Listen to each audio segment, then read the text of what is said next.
As we discussed in the last class, taking some example how we develop a field when the field is mature enough. Okay, so this is what that means. You need to consider one base variant which is still is existing into your reservoir system, and you are changing your situation. You are changing, or you are giving different realization, or you can say scenarios, and you are economically calculating, giving all the projection profiles and also production profile as well as the financial calculation, so that whatever you are going for developing a field or how much you are spending, are you going back in a specific time period, or what is the internal rate of return that we have discussed. Okay, so in the first slide, what you could easily see, we have different types of oil reserve or fields. Okay, so you see how we evaluate small accumulation with heavy oil, big accumulation with heavy oil, then small accumulation with light oil, big accumulation with light oil. These are the examples given in the book which I have referred to you or given it to you. Okay, so hopefully we don't have scope to discuss all the things, but you can go through it and understand how a field is developed in the early stage as well in the mature stage. Okay, so you can see, so depending on the type of crude oil, depending on the size, that means the reserves we have in a specific reservoir,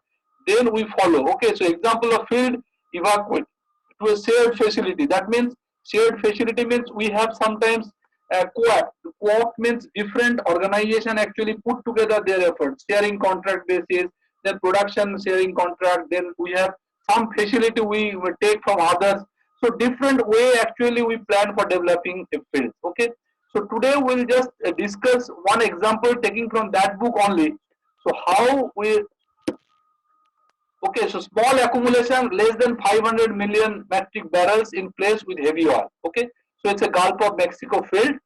So how last class what we discussed, we have taken and you can say synthetic few data and try to understand. This is the real example from a Gulf of Mexico deep water field, how a field is developed. Okay, so it's a make an economical analysis for an oil prospect with a volume of place 500 million metric barrel of oil, low dissolved gas. That means you can understand it's a heavy oil, situated in deep water Gulf of Mexico with water depth of 5,500 feet. Paleogene age and total depth is 25,000 feet with an area of 3,420 acres. The net pay approximately 300 feet. No exploratory well, and all data are provided from seismic. So you could understand we didn't have exploratory well also. So now you are planning for developing this particular field, how we are going ahead. Okay, so once you follow step by step, then you could understand the logic, how we develop a field when we have limited data, even we have only the seismic data in our hands. Okay, so here you see recovery factor estimation. So what the first thing will be to estimate the recovery factor for this accumulation. In the example shown in the recovery factor chapter, it is possible. We have discussed that how to get the recovery factor. We discussed maybe with the help of analogy field, or maybe with the help of the nearby field or the area which is very near to this field. That is also you could do. So we can see that we should expect recoveries of 25% for a Paleogene play with reservoir at depth of 2. So we have taken the correlations. If you see along with the depth, different age rocks are situated, and we have tried to get a trend from that already existing data.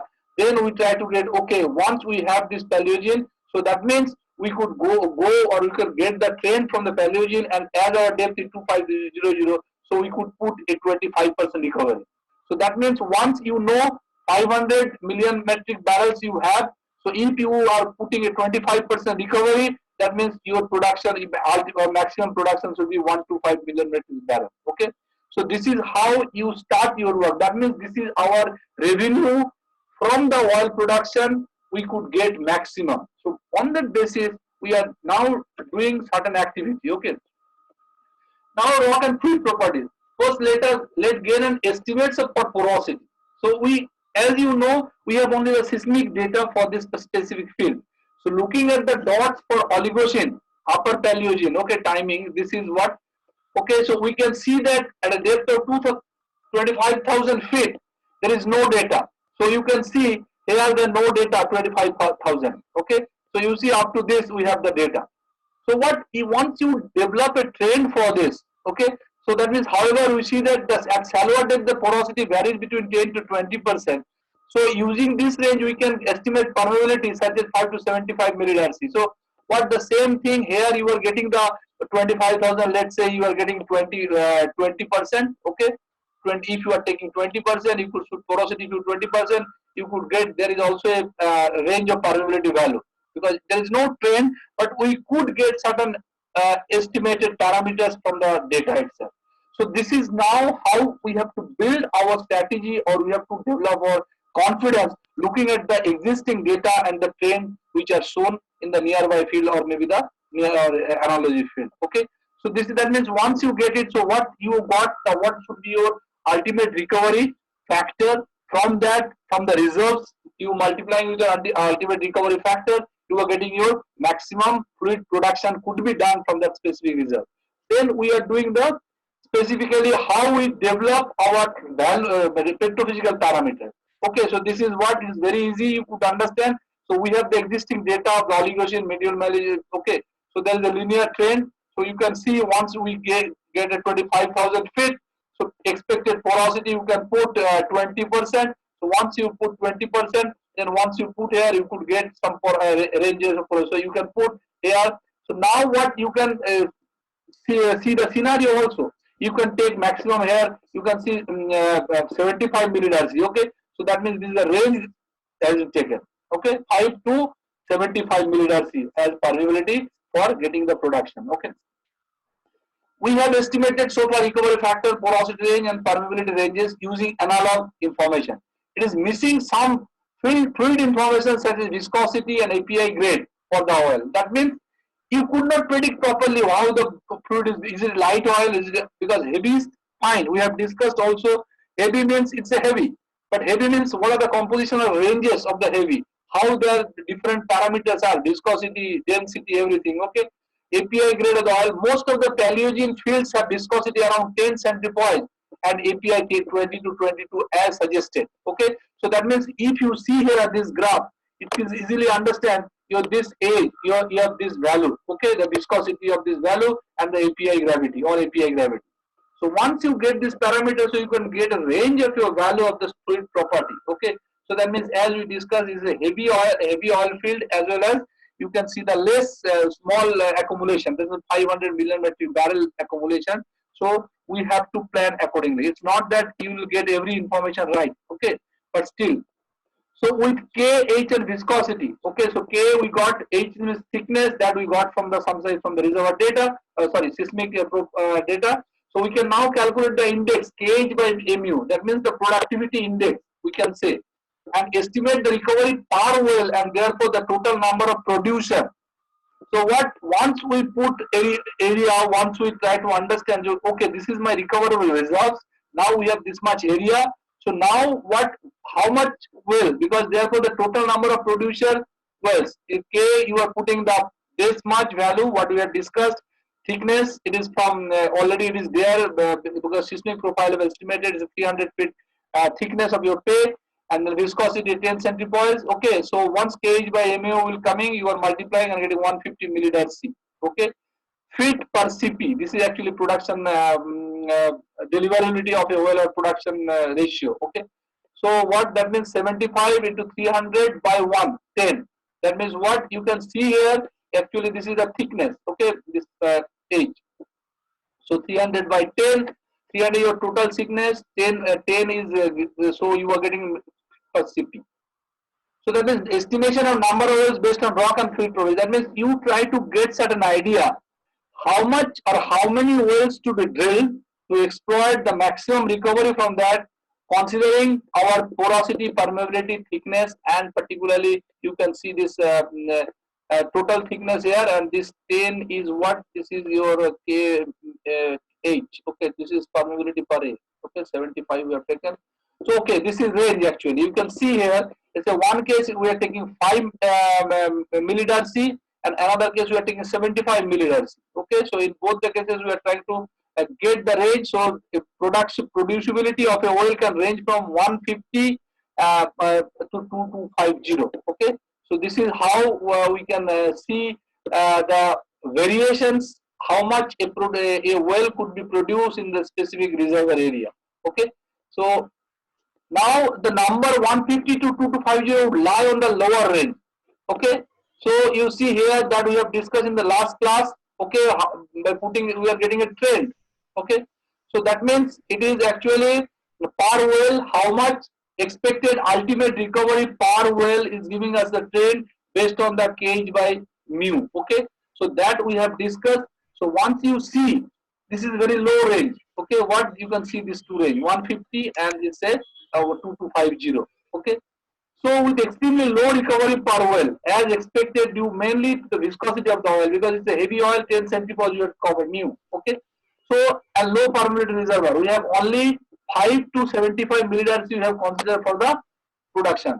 So ultimate recovery per well would then be between 2 and 10 million metric barrels of oil, leading to low cash.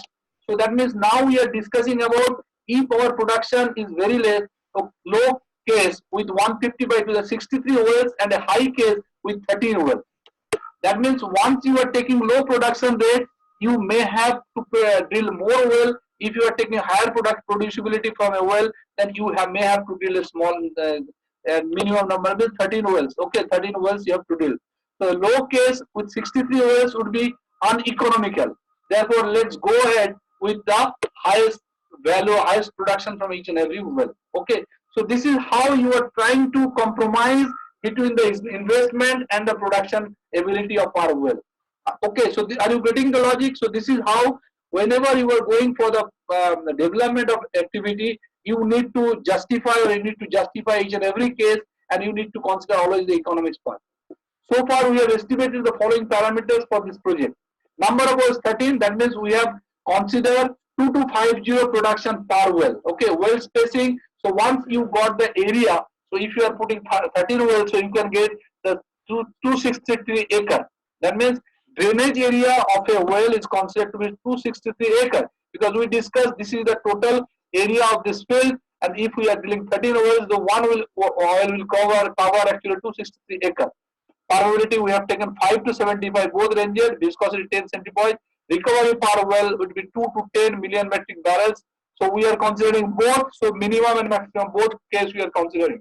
Okay, so thickness K is equal to this millidarcy per feet. Okay, so that means production into thickness we are trying. So to estimate our facility type and capacity, we need to calculate the peak production rate for each of the 13 wells and generate a production curve with time.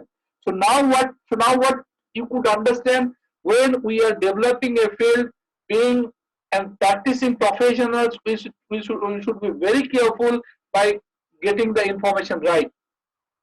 So based on what logic we are developing our values, that is most important, because whenever you are going to present this case in front of your top management for approval, you need to be very confident for putting the data right, because wherever you calculate the data, you should be very much authentic in putting the information in the right form. Okay, so to estimate our facility type and capacity, so now this is what, if you see, we have an area of this acre.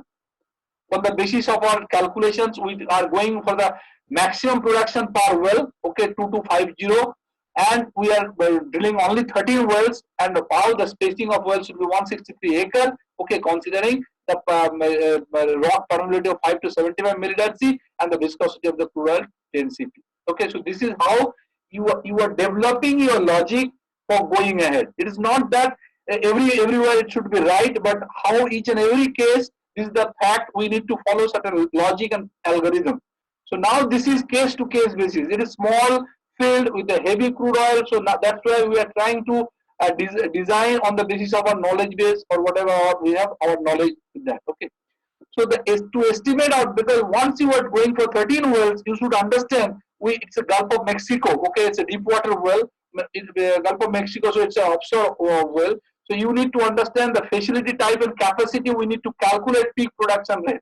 So that means it is not only the production and the drilling, but you need to develop the infrastructure facility, so that 13 oil, if they produce in the peak rate, that should be accommodated properly, and that should be properly done by the surface management. Okay, well initial rates and notional production profile. So how now we are giving the economics part. Economics means when, that means if each and every well is producing at its optimum, so how the best way to estimate well initial is using the properties we have already found: K, permeability, age, thickness, and fluid viscosity.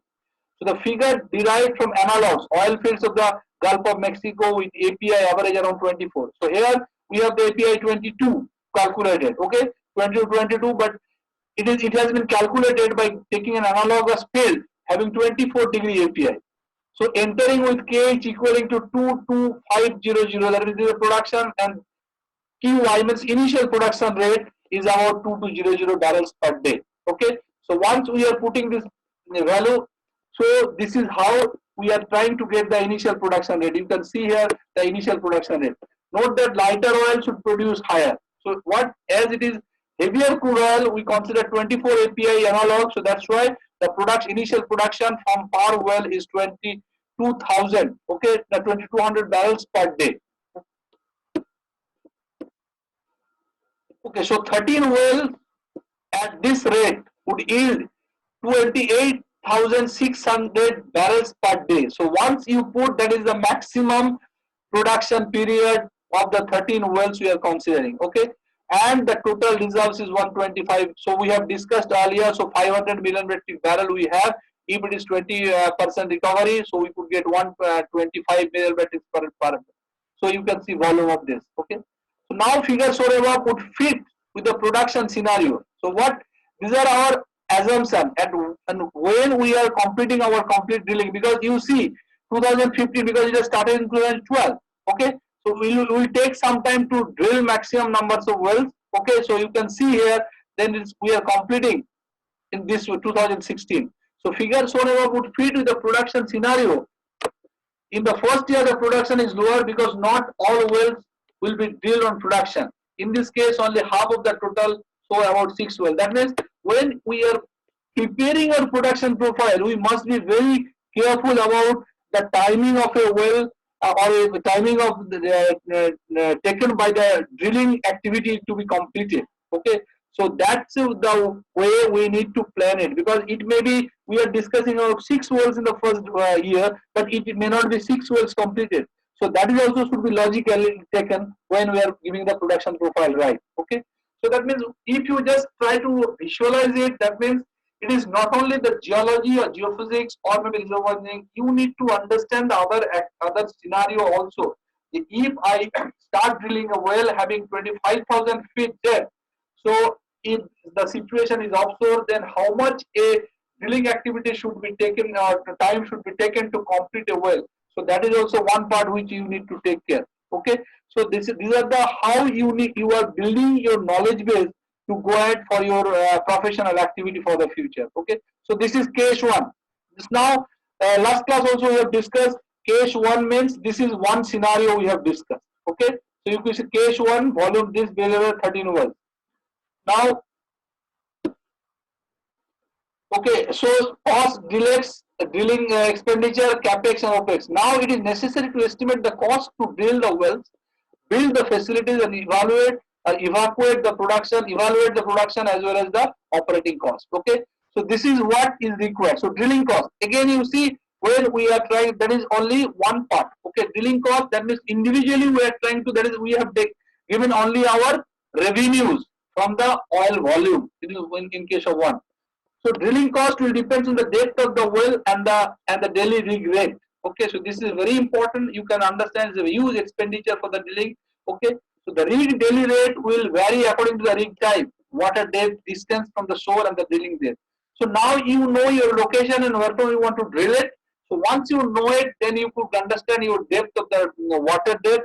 Then you know what type of drilling is could be useful for your own case. Okay, so for onshore it will be, you see, okay, 1 lakh dollar per day. Okay, and for deep water offshore gas it can be very high, up to, you can understand, 6 lakh to 8 lakh dollar per day. I don't know values from the 2010. So you could understand things have completely changed by this time.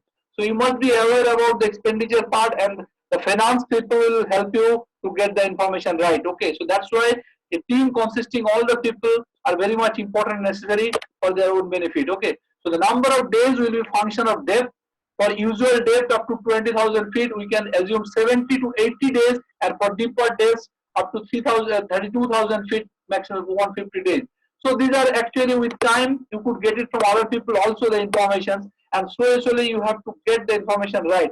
Okay, so these are the estimation, because once you take one day more, the expenditure will be more. So that's why you should be very cautious about prefixing or fixing your specific time span for drilling. Okay, so now drilling cost as a function of the rig rate and the drilling time.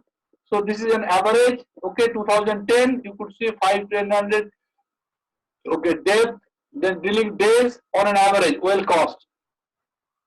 Okay, million dollars. Okay, so this is the cost of the exploratory well. For the appraisal and development wells, we will need to add some extra cost, such as evaluation and completion cost. Okay, so evaluation means all possible evaluations what we have discussed so far, from core, from food sample collections, everything.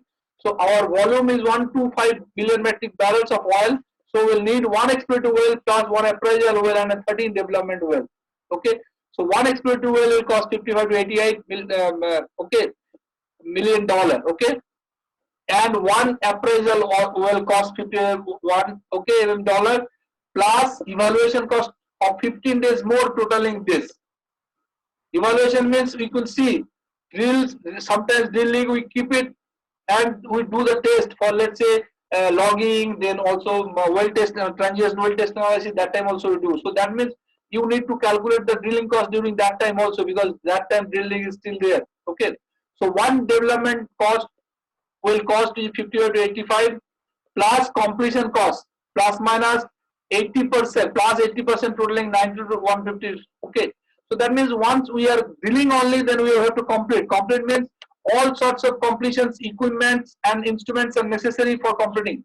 So we assume that we learn cost while we drill more wells. So let's assume the first two wells will cost 99 to 158.8 mm, and the remaining wells will be slightly cheaper. So that means what generally this is now business strategy, how you wanted to put your data, because what you need to be logical enough, but sometimes we put some conservative estimates, somewhere we put some overestimates also. Okay, so this is with time, that's why it is written there.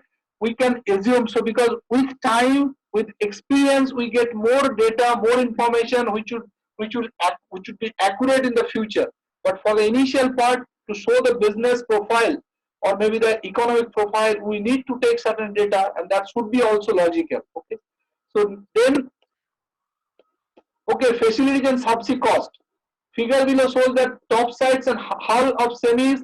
Okay, these are the all submersible production unit. Okay, on the offshores, different types of production installations are there. Some are, okay, so it's different names. You could shoot top sides, hulls. Okay, hull. Okay, and many names are there. So may be seen as a function of its total capacity and can be considered approximately linear.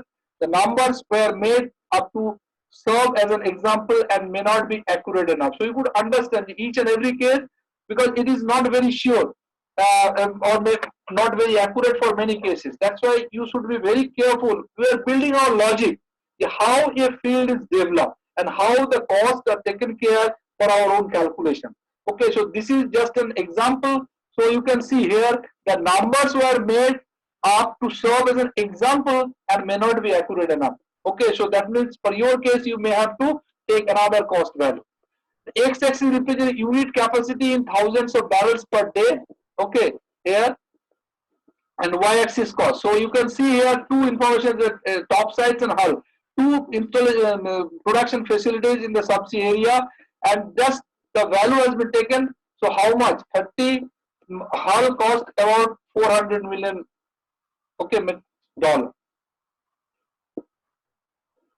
Then and top side is about 552. That means you could see there is a difference with a total of 958. So depending on that, we are going for some numbers. Okay, so some numbers of production facility depending on the well. Okay, so that means we may want to add some contingency cost here around 25% of this much value.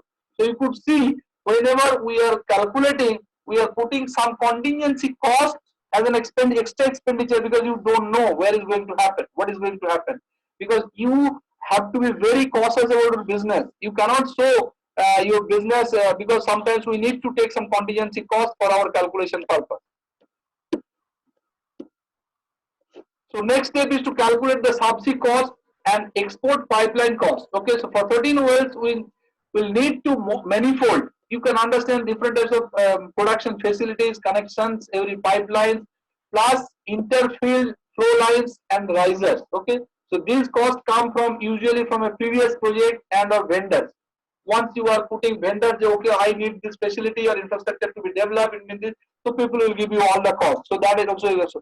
So let us assume some factors here to estimate this cost. So it's just an templates and manifolds. This amount, okay, production riser, SRC export riser, flow lines and export pipelines. So different cost amount has been put together to understand what is the estimated cost. Okay, so these are estimated factors as provided by vendors and publications. Okay, templates and manifolds. So what we are everywhere we are trying to multiply with the numbers of wells the facility we are developing to get the production right. Okay, so this is what the logic we are building.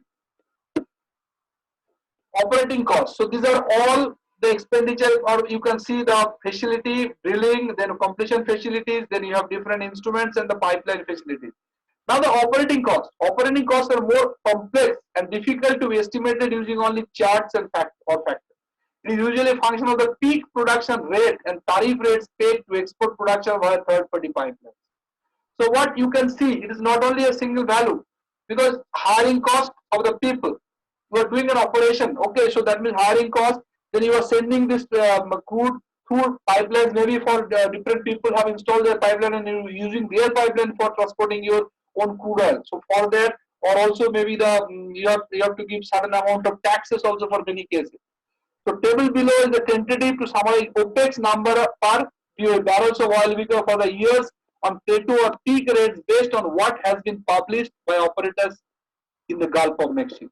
So Gulf of Mexico, the operators, earlier operators have given some estimation, so that taking that value, we could sometimes calculate what should be our, okay, a standalone FA, okay, production, you can understand, so with tariff, okay, so this is what per barrel equivalent of oil also expenditure, okay. So that means what you need to develop some certain logical way to put how much estimated cost should be there for my whole project. So far this project will estimate our total OPEX for the field lifetime with this into 12 and minimum maximum and minimum we are trying to get, okay, at this much amount for the 9 years of production on Plateau. So that means we have seen the first year is half production, then 9 years with Plateau production, then it is going down, okay. For the peak rates on Plateau, our yearly OPEX should be this much 9, okay, or this is divided by 9, okay. So you could understand and prorated for the remaining years. So this is prorated basis, you can go. Okay, so a minimum 25% OPEX is recommended for the years where the production is lower. So that means operating cost you cannot cut down to zero because you need to maintain your operation. So you can a minimum 20% OPEX is recommended for the years where the production is lower than the 25% peak to take into account the maintenance cost and other costs. Okay, so that means once you so there's no direct function for the production. Okay, so initially 9 years when you are taking the full production part, optimum production, that time you can put your values, but rest of the time you have to put certain amount for your OPEX. Okay, so this is what you are trying to understand the logic for developing a field. So input to economic analysis. So we have now calculated most of the input we have for our economic analysis. So you could understand what a mammoth or huge task this is. Okay. So you have to be very much cautious about the technical know-how. You must be very much about understand your reservoir dynamics or what is going to happen, because that's why you need to take the analogous field or maybe very near field, how they are performing. So every bit of things you need to be very carefully taken. Okay. So now what we have done our inputs for economic analysis and to the end of our volume by volume process. Okay, timing period for exploratory well to first production. So what this is actually time in years in general consider. So 1 year exploratory well, 2 year appraisal well, 3 to 7 years facility plus subsea development. Okay, so that means it is a standalone in case of that, or tie backs means if you are putting in tie, so up to 3 years for the facility tie back. Okay, so if you have anybody which you are tying up with others, or because already facilities are there, if you are ready. So the table provides an overview for the total project time for exploration to first production. You could understand we have done seismic long back, then we are trying to evaluate, then we are trying to put or trying to develop a project which we don't have any data. Okay, so in the best case this time won't be less than 5 years.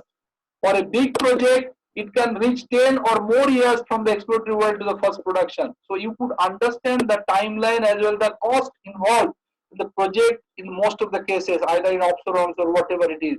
So it's nobody talks about rupee, it is always dollar and million dollar. Okay, so that's why you should understand what is your responsibility, what is going to give you people going to give you the responsibility. And geology people are very much responsible for many things because it is not very regular fashion. So once you understand geology in right way, then actually everything come into picture. Okay, so that means, so this is how you have to analyze your nature to get the crude oil production in the very right manner. Okay, so that's why each and every case is very important.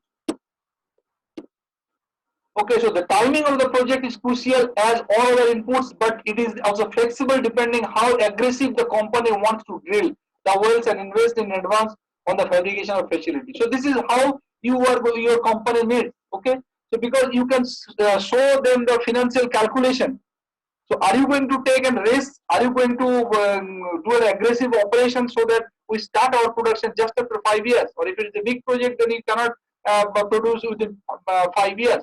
So that is whenever you are taking all your calculation profile, you must be very cautious how aggressively you are going to handle the project. So ideally, we drill the least one well per year and consider a period of time to fabricate the facility. So you can understand what there is a planfully done. So drill at least one well per year and consider a period of time to fabricate the facility and have it in place. So you could understand simultaneously we are doing, and one by one we are developing the surface facilities also. Okay, subsea facilities also, so that when we come to the peak production, by that time we have the facility ready with us. Okay, so now it is possible to place all the information we need to calculate net present value of the opportunity and other economic parameters. Okay, summarize the inputs that we economic package we require, basically the revenues and the expenditure. Okay, so now I am going back to the figure, so that will give you some idea. So this is what. Okay, so you could understand these are dates. Okay, each and every year is what it's starting in 2010, it will continue 2031, so 21 years. Okay, so what you see production rate. Okay, stock tank barrels per day, oil production rate.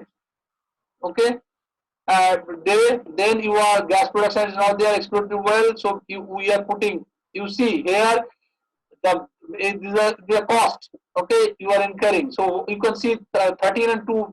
Actually, we are drilling 15 wells. Okay, so one here the exploratory well, then another well. This is your minimum to maximum value. Okay, per well cost here 99, 158, 1333. So this is the 13 well, and this is one, and this is the exploratory well, and this is the appraisal well. So now you can see 13 plus 2, 15 wells you have drilled. Okay, so now capex, capital expenditure for this year. Okay, then these are the also. So you are putting this value, and opex, operating expenditure, you are putting right from here. Okay, so that means exploratory one well in this year, one appraisal, one well. Then we have three wells we are drilling. So we are completing our drilling this time. Okay, and then what if you just see this graph, easy you could get it. Okay, opex is this. So that means we are getting the in what how much in terms of the production. Okay, so what is the million metric barrel or dollars. Okay, so this value is given, so you could easily understand how the things are calculated. Okay, so this is what we have discussed here. You could understand the things very nicely, how things are done. So okay, so this is what I wanted to share with